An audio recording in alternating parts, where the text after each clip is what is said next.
Hey, it is your buddy, Peace and Harmony with you here today. Much love going out to all the beautiful, empowered harmonizers. We are zooming in and focusing in on a great viewer question, and that is to discuss a little bit more in depth the insecurity of the narcissist. When we talk about a narcissist or a covert narcissist, contrary to their public persona, contrary to their sort of self promotion, their grandiosity, their appearing immunity to the needs and feelings of others, just sort of their superiority complex, if you will.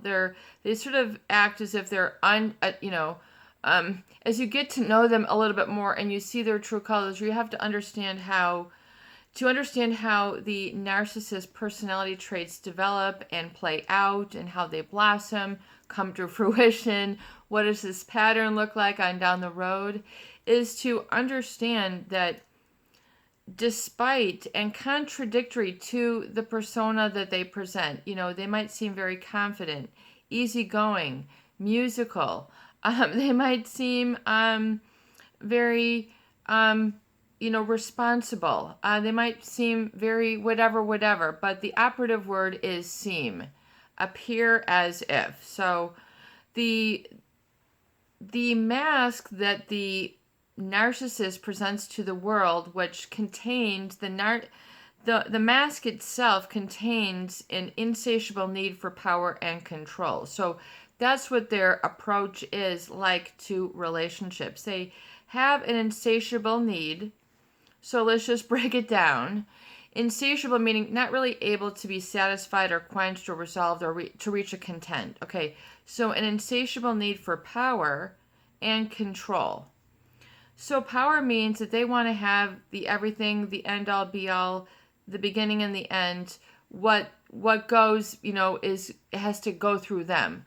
So, that's a power thing. And then you've got a control thing, which means they want to control the flow of information and then how people perceive things in the group. So this is also like mass control of other people. In other words, constantly throwing somebody under the bus when they are perfectly, fine and put together. Trying to smear campaign. Talk, and these are all typical narcissist and covert narcissist behaviors. The smear campaign that they will resort to, and please just understand these words and kind of how they put together, but they resort to then the smear campaign, which means to badmouth you, talk about you behind your back, insult, make derogatory or defamatory comments, act very unenthusiastic or careless when when you've made a great accomplishment. You've just graduated. You just got a promotion. You just got engaged. You just had a baby. You just, had your child. I mean, they just are like, yeah, great, I mean, the emphasis on their sort of lack of interest will become very insinuated. I mean, from everything down to the the way that they comment on the picture or the comment, depending on how you all communicate, you'll get a very sort of lackluster support from them, but then they'll want heap loads of support from others. It's very much like a one-directional river, all in the direction of the narcissist, for them to take, get, receive, look better than, have a better outcome, shine brighter, have better relationships, better employment, better standing in the family, better, more, them, whether it's time, attention, airspace, material goods. I mean, really, the narcissist does not really care. If they need, if it's satisfying their needs, they're going to do whatever really it takes. And because of a lack of empathy, they really don't really care if they step on other people's toes, defame their character, throw them under the bus, not give credit where credit is due, all that stuff. They're okay to deflate your accomplishments. That's just what they do. This is how they keep their leverage and their superiority, insatiable need for power and control. So this is what they do. You can't take it personally. you might find yourself in the midst of this, yes. The other issue, though, is the narcissist is very insecure about losing this superiority, about losing sort of this perception of perfection. They can be perfectionistic. And they then view others as an extension of their needs. Nobody has the right or ability to have a life on their own, a viewpoint of their own, a strength of their own. It has to, air quote, run through them first. And if they don't approve, or if that sets you up for success, you'll still sure see the narcissist emotional, chopping block coming through. I mean, you can sometimes just see them clocking up for it, and just whacking you behind the knees emotionally. So you're taken down a rung and you're like getting the insults, you're getting the, the defamation, you're getting, where no defamation existed, they're creating a black cloud. This is just what they do. Okay. But it's to understand that because deep inside they have an insecurity that they will be found out, that they will be viewed as like everybody else. To them, this is very uncomfortable. To them, this does not feel good. Where if people seek normally a common denominator, a common ground, somebody to share with boundaries and respect, they have no problem applauding other people's successes because they are secure in their own right. Congratulations on your marriage, my relationship is secure. I'm not threatened by you. Congratulations on your job. My job is secure. I'm not threatened by you. But the narcissist is insecure oftentimes on how they are viewed, their public persona. So they want to keep the public persona as if whatever, they're the Gallivant, they're the number one, they're the one who puts the show on the road, they're the leader, the one with the mostest of the boastest, or whatever it is, So they don't like this feeling of being like everybody. They don't like the feeling of, that lack of tension makes them feel, I think, very fearful, because usually there's something they're concealing or hiding, consciously or unconsciously. I mean, and it's got to be consciously, because they will always keep their plate spinning in the air of their superiority plate, their superiority mask. I mean, it can become very impenetrable, but you can, see it drop when you get the narcissistic rage, and you'll see that it's, any sort of negative projection is really unfounded, and nothing that you did to attract this, nothing that you did to deserve this. They just fling the mud. They just send it. This is just what they do. I mean, they're just like an animal that wakes up and just starts hurling mud. I mean, it's just, and I'm not saying they're all good or all bad. I'm just saying when it gets to the defamation, when it gets to, the various and sundry defense mechanisms. So these are not meant to be helpful quips to you. These are meant to be defamatory, hurtful, scarring. In other words, to keep you back.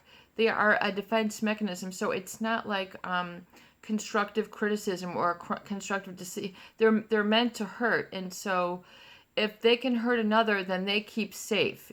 So it's a very sort of insidious, painful, and perverted sort of defense mechanism, very much like the way that a cactus has a pricker, so other animals, if you've ever been in a desert or see a cactus, they have those prickers like a toothpick.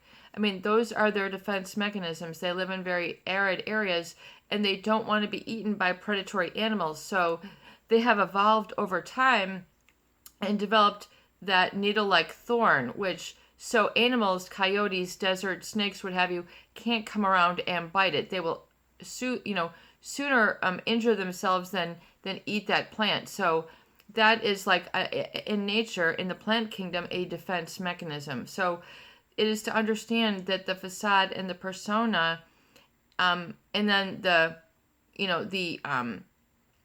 insecurity, and then that persona, that facade is also a defense mechanism to protect some sort of weakness that they don't want to come clean with. Oftentimes they will never come clean.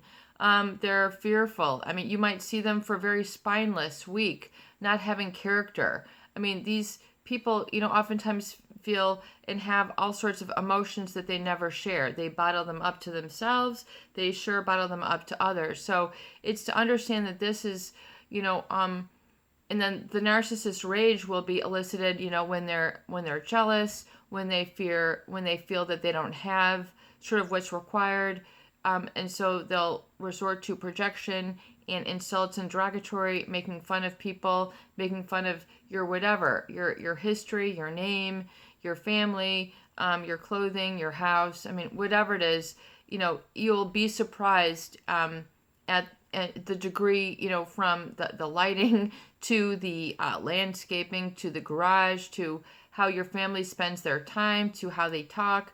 I mean, the sky is really the limit when it comes to what the narcissist can develop as a point of contention for, and often, for their target. And the problem, and I think the very sad thing is, oftentimes it's your very hard-won accomplishments that are to be, acknowledged and validated, respected and supported.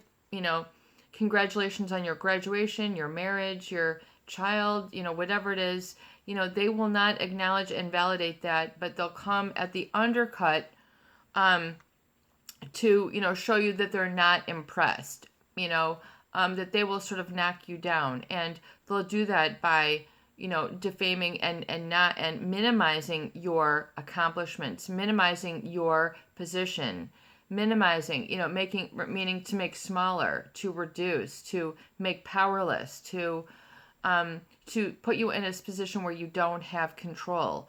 So if you can really understand the components of control and power and what this means, what it plays out to you like in the relationship, what it looks like manifesting, you'll understand how these undercuts come and understand it's not you. So you need to back it up emotionally and realize the cause that's creating this effect of projection, this chaotic relationships, things where they change on a dime, change their tune, change radically, dramatically. It might have very sort of black and white thinking where all of a sudden, everything is rosy and then all of a sudden everything is off. It's just like, it does not make oftentimes common sense or emotional sense. You're dealing with, a lack of emotional intelligence is really what you're up against. So you have to see it for that. You have to see it for the emotional deficit that it really is. I mean, let's just understand it for what it is. So if that can help you get some space, you're not dealing with the grandiose, you're not dealing with the illusion when you heal. You're dealing with the emotional handicap. You're seeing it for what it is. You're not looking at it through the grandiose glasses. You're looking at it square on, keen, square in the face. You're not making heavy of it. You're not making light of it. You're making real of it. And so it's important. And then that truth is yours. You need to get ownership of that.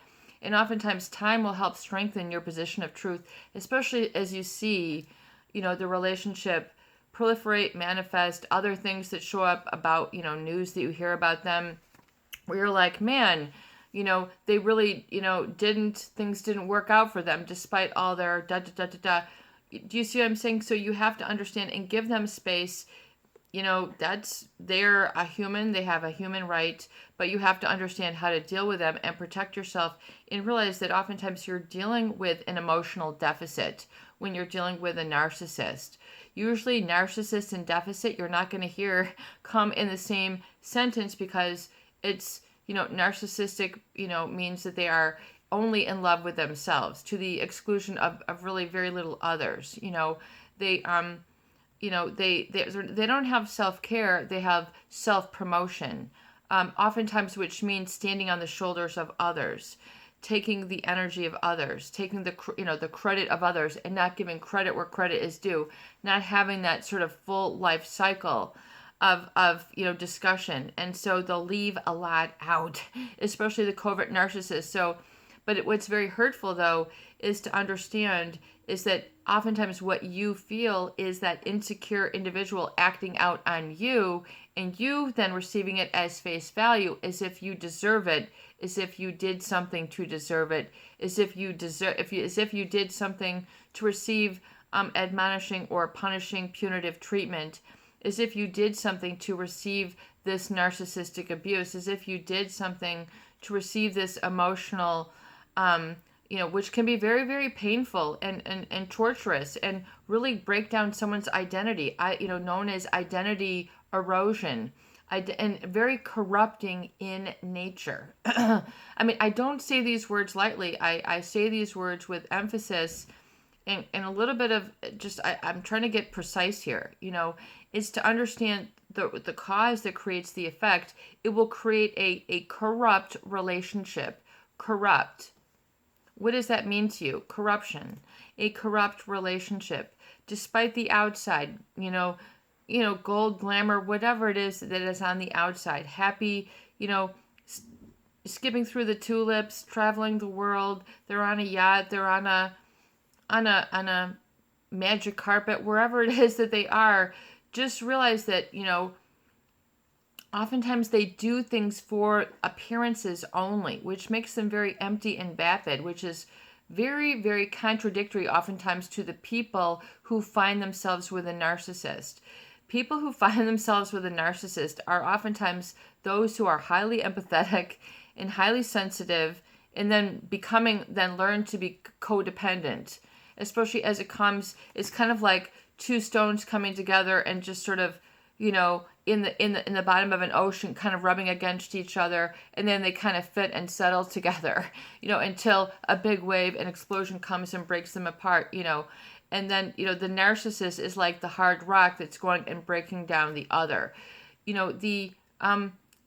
so those people who have an abundance of the qualities that the narcissist needs, they're oftentimes blind to their insecurity. They don't see it. They don't sense it. They're just all about, they're falling in love with the illusion. They're falling in love with the persona. They're falling in love with whatever it is that the narcissist has baited the relationship with, or whatever the narcissist is. And remember that, the narcissist will develop a narcissistic rage to the degree which you satisfy or frustrate their needs. So if they're upset with you, it's not because of anything you've done.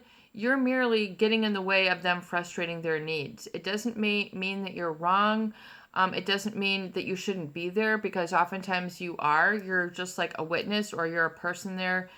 But if you do not make them look good, satisfy their narcissistic needs, support them unquestioningly, or agree to their terms of degradation, and if you then take the victim role, oftentimes people encounter this when they're very young, or they are very naive, or they have not encountered this type of person before, so they're taking all those punitive measures at face value. They don't realize that it's coming from the insecurity of the narcissist that's trying to level them down and take them down like the way a beaver does a tree, like literally get them off at the bottom so that they can't grow, stunting their growth and their ability to grow and have relationships. It can become very severe and very real. So I want you to become aware of this facet in relationships.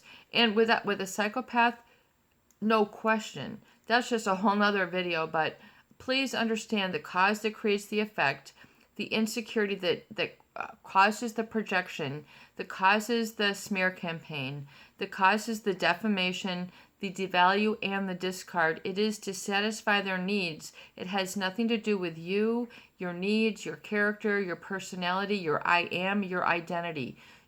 Know that in your heart, and don't allow that to be corrupted. Don't allow that to be corroded.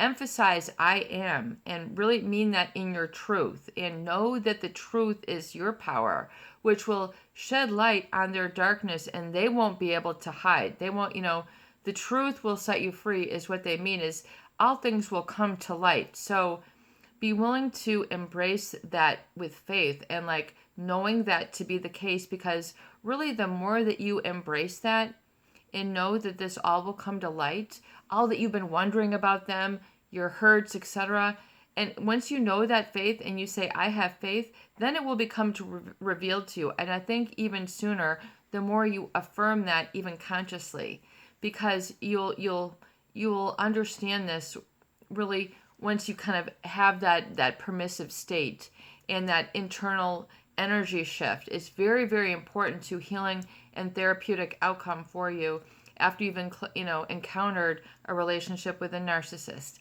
This is your buddy. Peace and harmony with you here today, and I hope that these videos do help.